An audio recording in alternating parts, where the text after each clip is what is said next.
कभी भालू की चमकीली लंबी पूंछ हुआ करती थी, पर अब नहीं है। बेचारा भालू, किसी बात में आकर काम करने से काम का बिगाड़ा ही होता है। अगर भालू लोमड़ी की बात में नहीं आता तो क्या यह होता भला। बहुत समय पहले भालू की लंबी एवं चमकदार पूंछ हुआ करती थी। भालू भाई को इस पर बड़ा गर्व था। वह सभी से पूछता था कि आज मेरी पूंछ कैसी लग रही है। अब कोई भालू से पंगा लेता क्या भला। उसकी बड़ी कद काठी और पंजे देखकर हर कोई कहता, बहुत सुंदर, बहुत सुंदर। भालू इस पर फूला नहीं समाता। कहने वाले ये भी कह देते कि भालू की पूंछ से सुंदर किसी की पूंछ नहीं। बस भालू दिन भर अपनी पूंछ प्रशंसा सुनता रहता। एक बार ठंड के दिनों में कुछ ज्यादा ही ठंड पड़ी, इतनी कि झील और पोखर सब जम गए। शिकार ढूंढना भी मुश्किल हो गया। ऐसे में भालू अपनी सुंदर पूंछ लिए एक झील के पास से जा रहा था। तभी उसकी नजर वहां बैठी एक लोमड़ी पर पड़ी। लोमड़ी के पास मछलियों का ढेर लगा था। यह देखकर भालू के मुंह में पानी आ गया। लोमड़ी चालाक थी। उसने भांप लिया कि भालू को भूख लगी और मछलियों को देखकर उसकी नजर खराब हो गई है। भालू ने कहा, लोमड़ी बहन कैसी हो? तुमने यह सारी मछली कहां से पाई? लोमड़ी ने चालाकी दिखाते हुए इस झील से लोमड़ी ने जमी हुई झील में एक जगह गड्ढा दिखाते हुए कहा। भालू भी कम नहीं था। उसने कहा, पर तुम्हारे पास मछली पकड़ने का कांटा तो है ही नहीं। लोमड़ी बोली, मैंने अपने पूंछ की मदद से यह सारी मछलियां पकड़ी है। भालू ने आश्चर्य के साथ पूछा, क्या कहा? तुमने यह मछलियां अपनी पूंछ से पकड़ी है? लोमड़ी ने जवाब दिया, हाँ भाई, इससे इतना आश्चर्य करने वाली कौन सी बात है। मछली पकड़ने के लिए पूंछ किसी भी कांटे से बेहतर है। भालू ने कहा, मुझे भी सिखाओ। लोमड़ी बोली, इस झील में जितनी मछलियां थी वे मैंने सारी पकड़ ली है।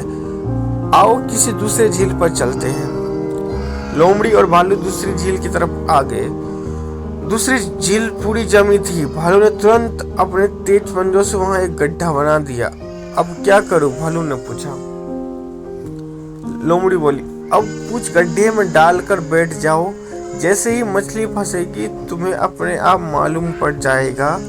पर हाँ, ज्यादा हिलना डुलना मत और सिर्फ मछली के बारे में सोचना।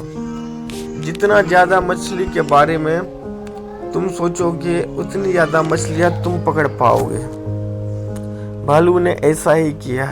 उसने लोमड़ी से कहा, देखना मेरी पूंछ में सबसे ज्यादा मछलियां फंसेगी। लोमड़ी ने कहा, यह तो बहुत अच्छी बात है। मैं दूर से देखती हूँ ताकि सब कुछ ठीक चलता रहे। मैं तुम्हारे पास रहूंगी तो तुम्हारा ध्यान बढ़ जाएगा। कहकर लोमड़ी दूर बैठ गए। भालू अपने अभिमान में जुट गया। थोड़ी देर में वहाँ एक जैसे बैठे बैठे उठ गया। उसे नींद लग गई। ठंड बहुत ज्यादा थी और बर्फ भी गिरने लगी। लोमड़ी धीरे से अपने घर चली गई। थोड़ी देर बाद लोमड़ी जब वापस लौट आई तो भी भालू सोता ही मिला। तो शरीर पर बर्फ जम गई थी। काला भालू सफेद देखने लगा। लोमड़ी को बहुत हंसी आई और इसके बाद उसने भालू को जगाया। भालू भाई, मैंने अभी एक मछली तुम्हारे पूंछ में फंसी देखी है। जल्दी उठो। भालू हड़बड़ाकर उठ बैठा। उसने अपने पूंछ गड्ढे से बाहर निकाली और देखा तो पूंछ थी ही नहीं। अरे मेरी पूंछ कहाँ गई? मेरी सुंदर पूंछ कहाँ गई? उसने इधर उधर देखा तो उससे लोमड़ी हंसते हुए जाती दिखी। अब भालू की लंबी पूंछ की जगह छोटी सी पूंछ बच गई थी। भालू ने लोमड़ी को बहुत बुरा भला कहा। तब से भालू की पूंछ छोटी है। तब से लेकर आज तक भालू अपनी पूंछ को याद करके गुर्रा रहा है।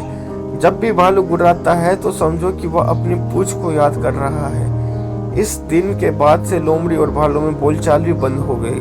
भालू ने अपनी बेवकूफी से पूंछ कहवाई। इसलिए कहते हैं, सुंदरता पर मत इतराओ और अकल से काम लो। धन्यवाद दोस्तों। अगर आपको ये कहानी सही लगे तो प्लीज़ लाइक, सब्सक्राइब एवं शेयर जरूर करें और साथ ही साथ अपना कमेंट भी रखें। धन्यवाद।